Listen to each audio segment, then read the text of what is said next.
pipelines down. I hear the voice of a great-granddaughter singing my justice now. People gonna rise like the water, gonna shut these pipelines down. I hear the voice of a great-granddaughter saying climate justice now. People gonna rise like the water, gonna shut this pipeline down. I hear the voice of a great-granddaughter saying climate justice now. People gonna rise like the water. As communicated at our first gathering, we'd like to begin this time and every time by acknowledging that the land threatened by these pipelines has been stolen once before from the indigenous peoples of those areas, and that it's indigenous land that we stand on here today, and that it's indigenous peoples who started and lead the pipelines resistance movement. We want to say thank you to everyone who's here today, and especially thank you to all of the landowners and members of communities in the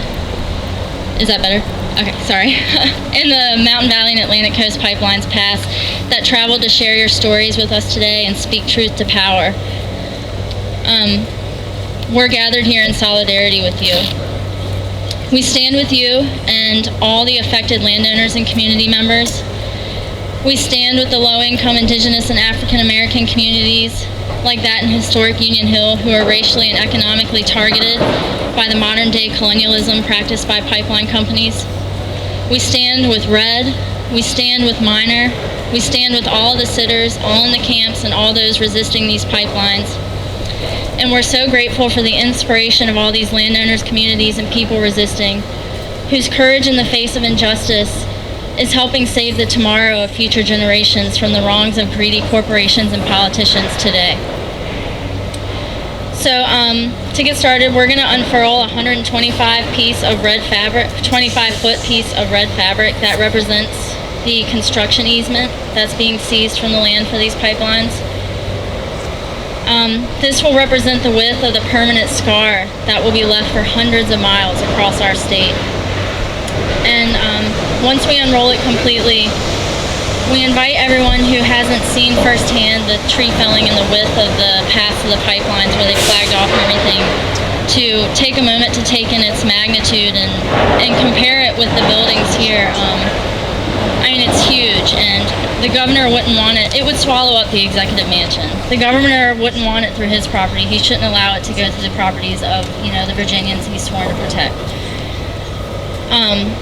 And so then once we get that up, we're truly honored that we'll then hear from the landowners and members of communities in the pipeline's path, and we'll read statements from those who could not attend. So with that, I guess we'll start unfurling the big scar.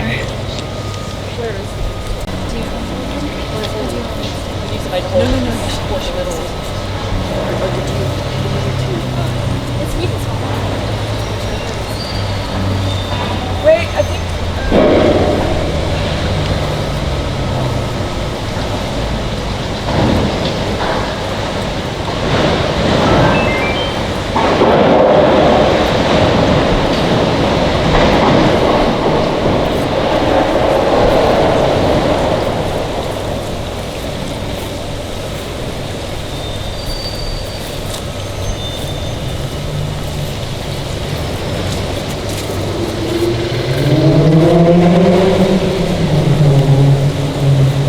This is the width of the easement that will be taken for property owners for the Mountain Valley and Atlantic Coast pipelines. It would, as Stacy communicated, swallow up the executive mansion. We know that Governor Northam does not want this on his property, and we don't want that for any Virginian to have to suffer through this, the loss of their farmland, the loss of their personal income, the decimation of our environment. This is 125 feet. It would be a scar, 2 scars, crossing our beautiful state.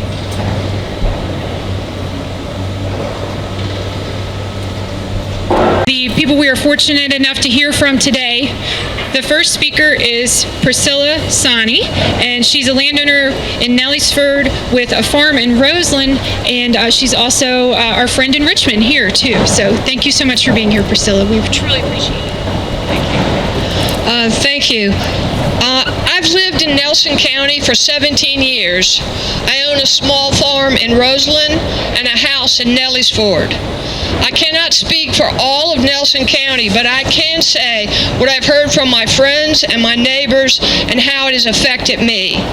The Nelson County economy depends on tourism, especially from Wintergreen Resort and the many wineries and breweries.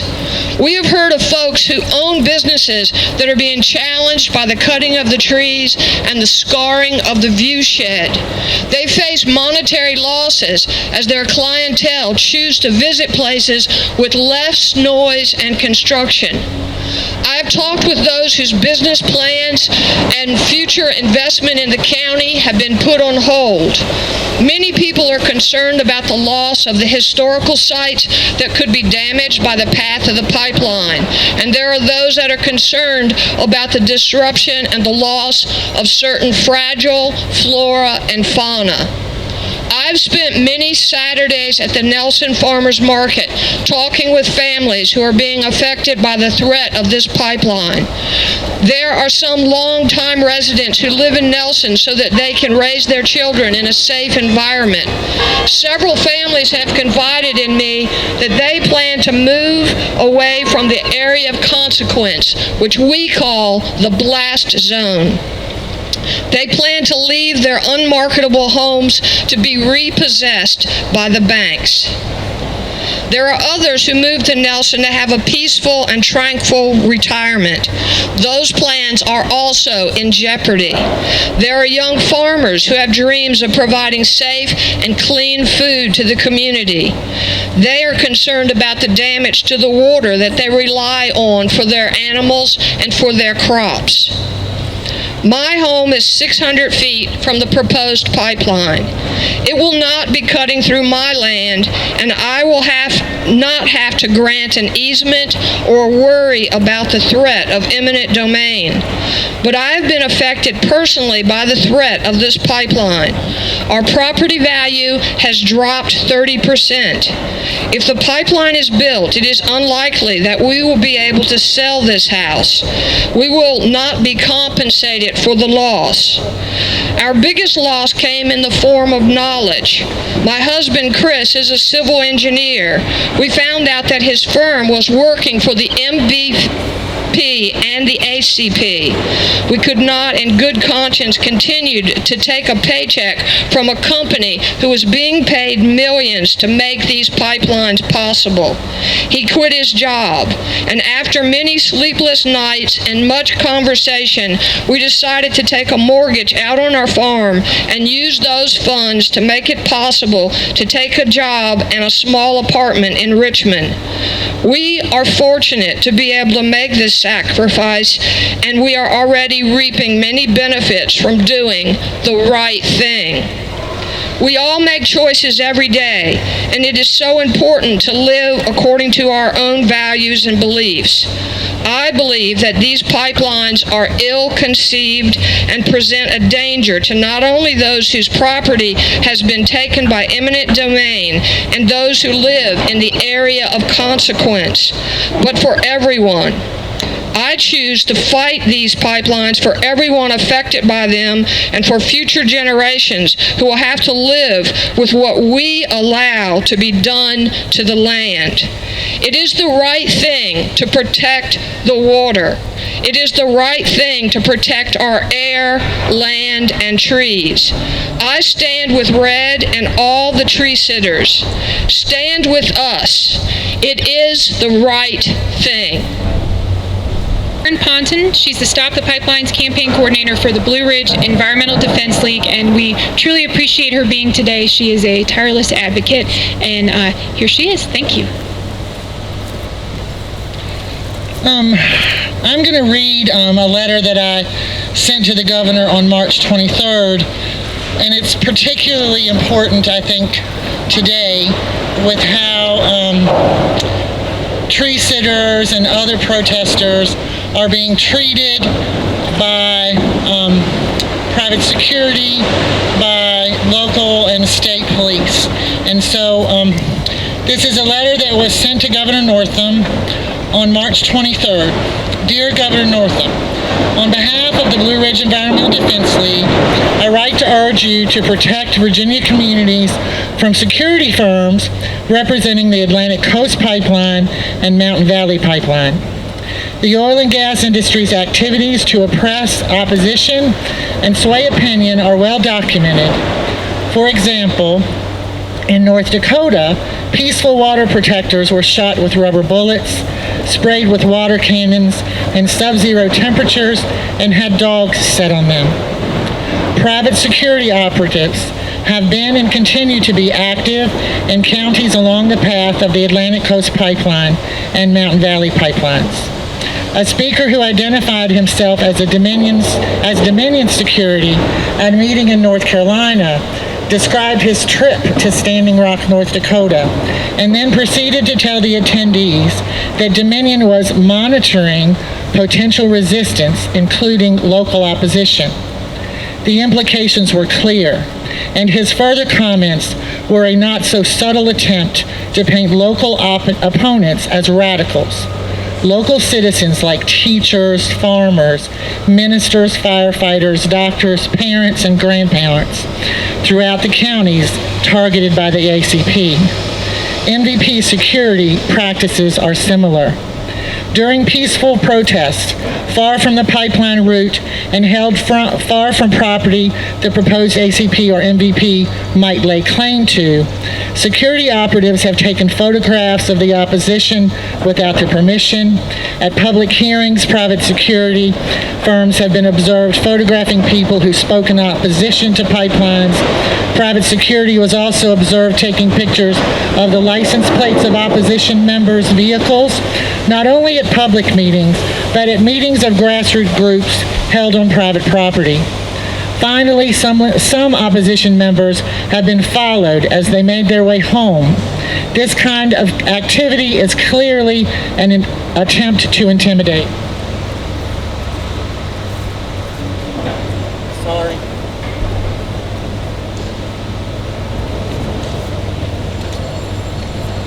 Governor Northam, it is up to you to make it clear to the ACP and MVP this kind of behavior is unacceptable and will not be tolerated. Please advise us as to the actions you will take to protect Virginians and our communities from harassment and intimidation by mercenaries working on behalf of pipeline companies. Sincerely, Sharon Ponton, Stop the Pipelines campaign coordinator. I never heard from Governor Northam. He never replied. He has not replied to many of the letters and comments that have been sent to him. So since then, last week, I submitted a FOIA request to the Virginia State Police, requesting all of the information they have about contacts with private security for Dominion and the Mountain Valley Pipeline so that we know what and how our police forces are interacting with private security. Haven't heard a word back yet, and I won't take the time to read that letter now, though it's included in the packet that we gave to the governor today. But I implore the governor to do what's right by the people of Virginia and not to allow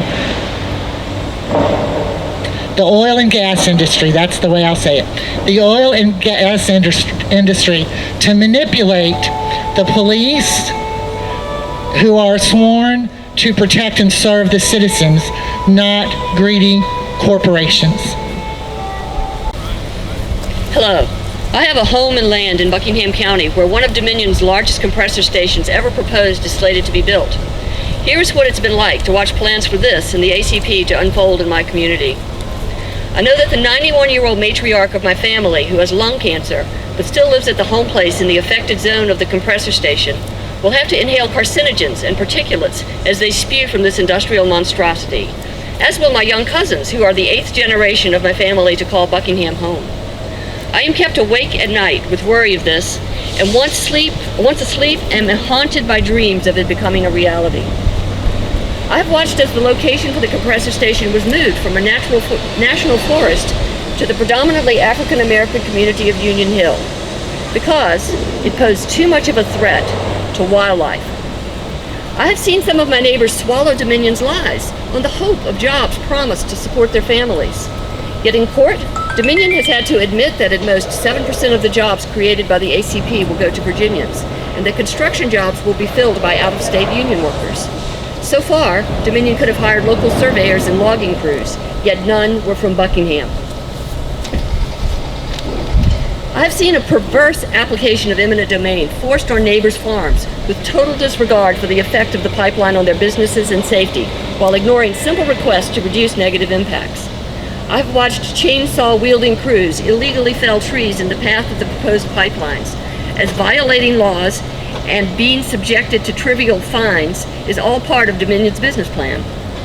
I have seen hundreds of my neighbors plea with the elected and appointed government officials to use science and the power granted to them through the Clean Water Act to shut down both the ACP and MVP to no avail. I watched the increasing frequency of violent storms, products of global climate change exacerbated by continued use of fossil fuels, destroy property and disrupt our daily lives. These pipelines must be stopped. They have advanced on the corruption of our democracy and would exist only to feed insatiable corporate greed. She works with mothers out front mobilizing for a livable climate, and she lives in Nelson County and is another tireless advocate. Thank you for being here. Governor Northam, thank you. Thank you for spurring scores of Virginians into action to protect our precious air, land, and water. Thank you for making true environmentalists out of citizens who took for granted that they would be able to drink pure water, enjoy unfettered scenic views, and live with no risk of a fiery death by exploding fracked gas pipeline in their own homes.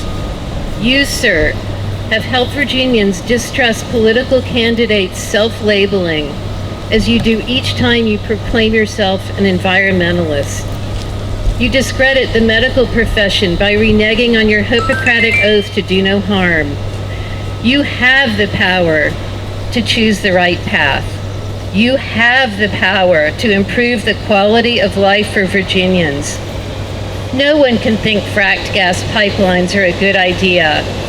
There will be no economic benefit, no energy independence, no cleaner environment with any fossil fuel diet. Your allegiance to Dominion and its dividend-driven directive has become crystal clear. Governor, your inaction drove the tree sitters upward. Your inaction is provoking standoffs between police and those trying to provide tree sitters with food and water, the basic necessities of life, Doctor. Your inaction is causing property values to plummet now.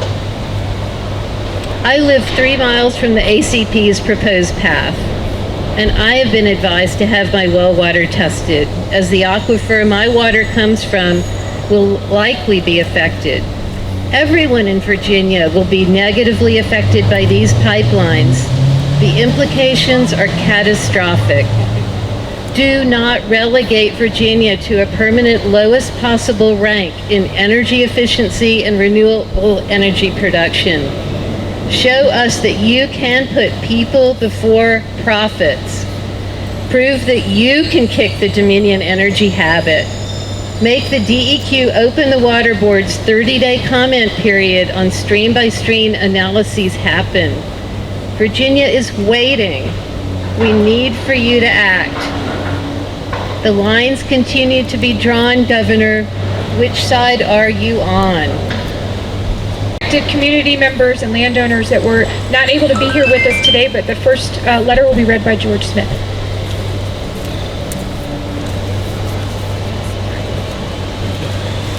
This letter is from William Limbert from Bath County. He worked as an environmental administrator and as a landowner in Bath County. The Virginia Department of Environmental Protection has been publicly congratulating themselves on their review and regulation of the Atlantic Coast Pipeline and the Mountain Valley Pipeline. They have stated that this is the most comprehensive pipeline review ever. Most recently, they are advising that the new stop work authority in state law will be an effective enforcement tool. It won't. I applaud Senator Deeds for introducing the bills that would have stopped all the construction on the pipelines if water quality violations were found. Those original bills would have been a powerful enforcement tool and would have reduced water pollution from these projects.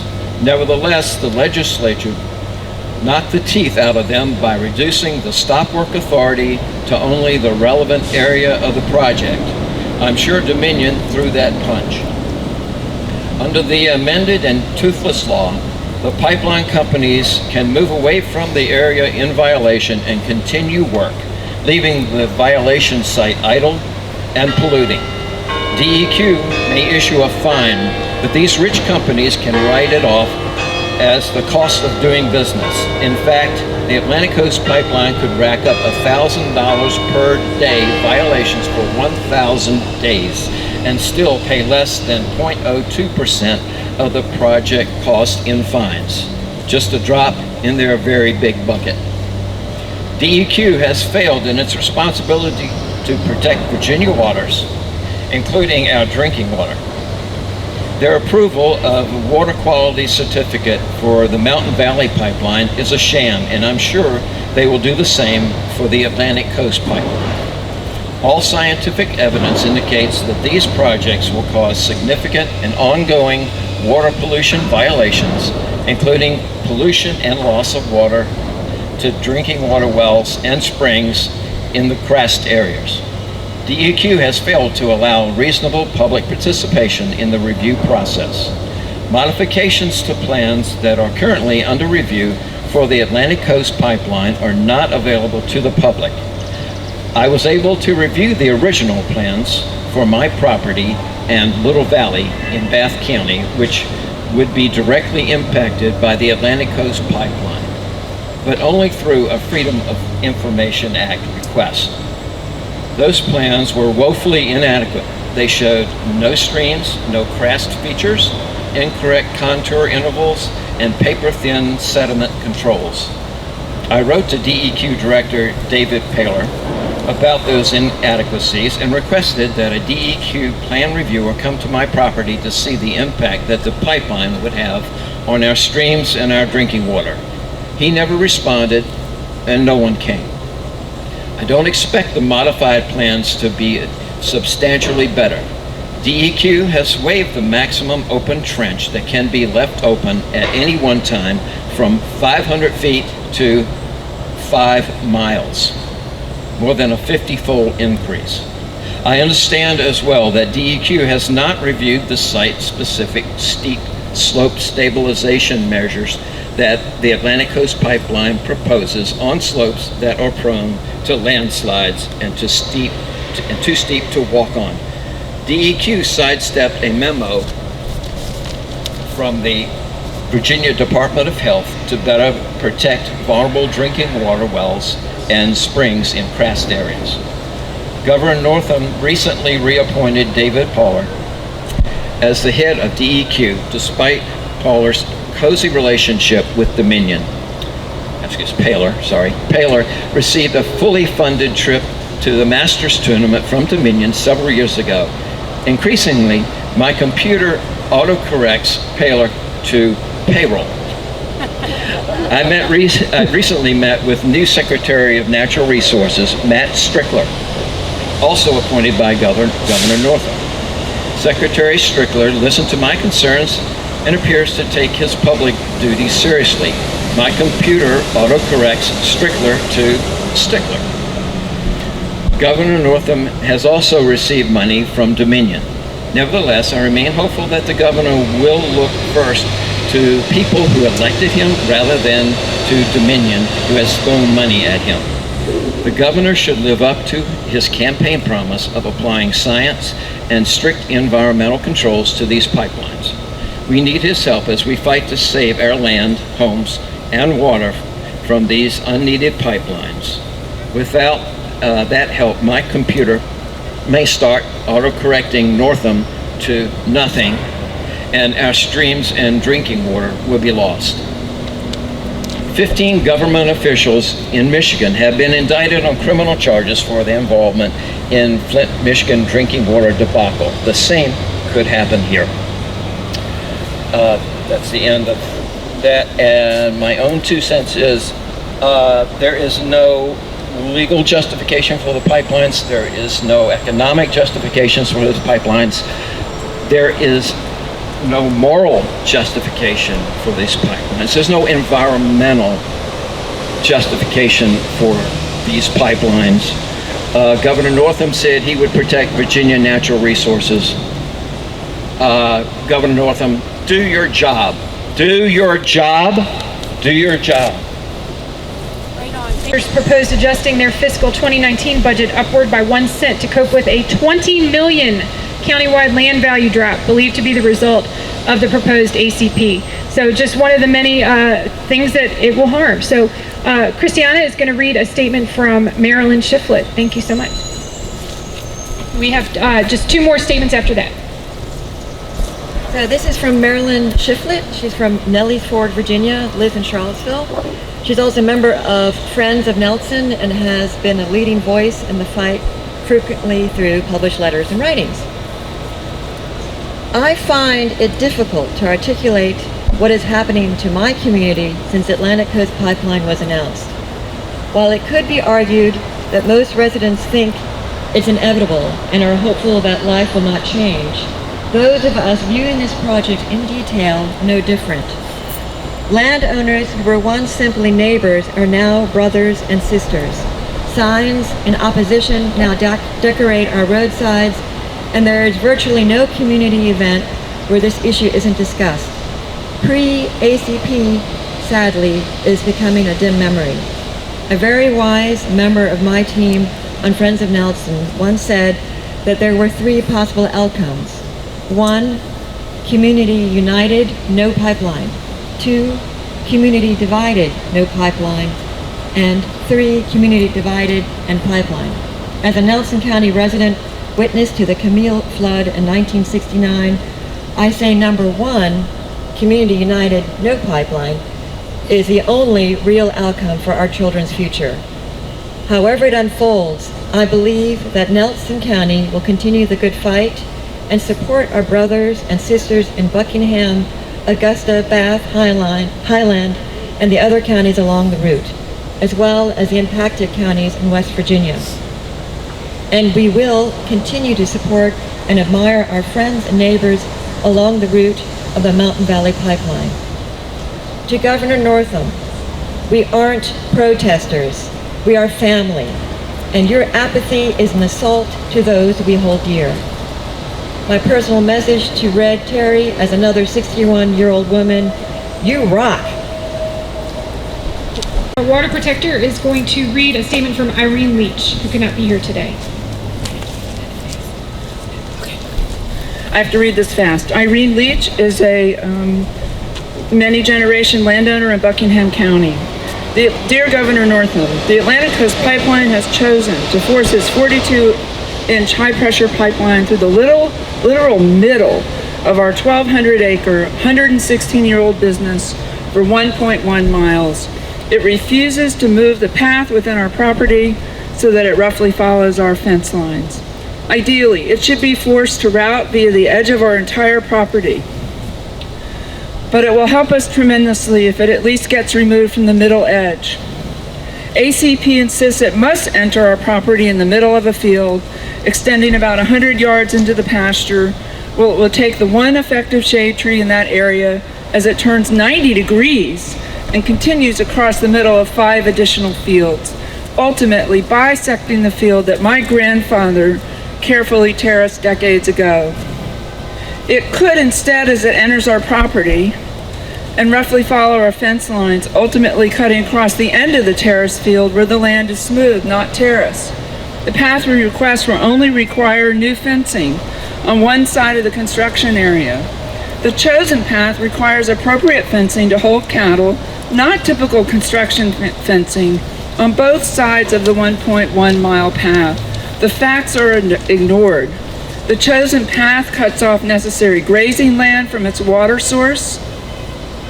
It will require that we repeatedly move animals across the 125-foot wide and 10-foot deep right-of-way for required monthly work. Strong fencing must be built prior to the start of construction to keep 400 animals out of the area. We must plan our work in advance, but only have general targets for when construction will take place. We have already had to keep animals out of pastures longer than planned due to survey posts that easily break when the cattle check them out. A decision had to be made about planting corn, so that, given what we know, we decided to buy it rather than grow it for the first time in my life. And I think Irene's about my age, 60s. We anticipate construction will disrupt the growing season. The ACP assumes that we will be able to continue to do what we do now on land that after the pipeline is installed, and ignores the fact that its presence will severely limit any future uses of our land for currently known needs. This infrastructure will be present for at least 50 years, and during that time it can be sold to other companies. Those working on the pipeline will have access to our property 24/7 without advance. Because risk and safety levels are determined based on the company's risk, and it will suffer more if the pipe breaks in a populated area, we will only get the lowest level of safety and enforcement, the thinnest pipes, cut-off valves 20 miles apart, even though our property is only 4 miles after the largest compressor station built and operated in Virginia. Every building on our property is in the incineration zone, where nothing and no one will survive if an accident occurs. All of our land is in the fire zone, where fire could spread while waiting for the gas to burn out. The safety record for pipelines built in the last 10 years is dismal. Our 1,200-acre, 116-year-old business is being sacrificed for a token one-time easement payment only based on a 50-foot right-of-way and an assumption that we will only lose 30% of the use of our property. There is no proof that this gas will be used in Virginia or even in the United States. Most of the capacity is claimed by the infrastructure builders for undesignated use. It appears to be build it and they will come situation, and we fully anticipate that the real plan is to send the gas to liquefied natural gas sites and export it to foreign countries, benefiting the stockholders, not the public. We allowed the company to survey our property when first asked, and although we refused to sign an easement until after the project was certified by FERC, we have attempted to work with the company. Since 2014, we have repeatedly stated our need to move the path to the edge of our fields to reduce the harm to our business. They refuse to consider our business needs or our safety concerns. There are many things wrong with this process. It could even force us out of business. Buckingham County has many expert loggers, but the ACP's trees were cut by out-of-state contractors. We see wildly exaggerated local benefits and ignored costs. We've sought your help several times, but have not gotten any response. We are forced to spend tens of thousands of dollars and years of time to attempt to protect our business and our net worth. So far, our needs, like those of others whose land is being taken, have been completely ignored. Please help. And that's from Irene Leach in Buckingham County. Paul Wilson, he is the pastor of Union Hill Baptist Church. He's also writing on behalf of Grove Baptist Church in Buckingham County. Buckingham County is the location of the proposed compressor station, one of the largest compressor stations that has been built. He has worked tirelessly to advocate for the historical African American community of Union Hill. And his letter will be our final speak for today. To the Honorable Governor Northam of the Commonwealth of Virginia, I have requested on numerous occasions to this and the past administration that you take a closer look at the perils and shortcomings of the proposed Atlantic Coast Pipeline and the compressor station as it affects the residents of Buckingham County, especially our immediate impacted area of our community church, and congregation that has been intentionally omitted and minimalized in every report, publication, etc. by proponents of the ACP. Please listen to the people. Come and see for yourself and witness the true impact of what is really going on. I implore you to stand as a true governor of Virginia. Stand above the politics of the dollar and do not make or cause rural Virginia to be the sacrificial lamb of this erroneous act against nature and mankind. Many of us voted for you. Dominion does not want you to come to Buckingham until after they get what they want. That is from Paul Wilson, pastor of Union Hill Baptist Church in Buckingham County, Virginia. Just in two quick chants. Let's all circle up again, guys. Yeah. And as we're gathering, I just want to address Governor Northam. Will you stand with us? Will you stand with the tree sitters, the monopod sitter, and those camped with them, trying to support their health, safety, and welfare as the pipeline companies, Forest Service, and local law enforcement prohibit basic human necessities being delivered to the peaceful protesters? Will you stand with the health and safety of Virginians, our watersheds, our land, and our future? Stand up against polluters, political corruption, stop the Mountain Valley and Atlantic Coast pipelines. All right, so we don't have a lot of time, so... Is under attack, what do we do? Stand up, fight back! When our air is under attack, what do we do? Stand up, fight back! When our water is under attack, what do we do? Stand up, fight back!